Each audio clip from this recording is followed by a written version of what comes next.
Start with day 34 class. So day 33 క్లాస్లో వచ్చేసి blouse stitch చేయడం అయితే కంప్లీట్ అయిపోయింది. ఈ రోజు రావంగానే వచ్చేసి నోట్స్ రాసుకున్నాను. నెక్స్ట్ వచ్చేసి మీకు అందరికీ తెలిసిందే కదా, ఫస్ట్ క్లాత్ మీద స్టిచ్ చేసేదానికన్నా ముందు వచ్చేసి న్యూస్ పేపర్లో మార్కింగ్ వేసి కత్తరిస్తాము అని చెప్పేసి, సో అందుకోసమే ఫస్ట్ వచ్చేసి న్యూస్ పేపర్లో అయితే బాడీ పార్ట్ మార్కింగ్ వేశాను.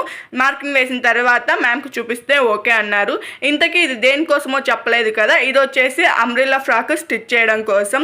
అండ్ అంతేకాదు ఈ ఫ్రాక్ వచ్చేసి నా లైఫ్లోనే ఒక ముఖ్యమైన పర్సన్కి అయితే స్టిచ్ చేస్తున్నాను. సో బాడీ పార్ట్ మార్కింగ్ వేసి కత్తిరించిన వెంటనే నెక్స్ట్ వచ్చేసి స్లీవ్స్ అయితే మార్కింగ్ వేసి కత్తిరించాను.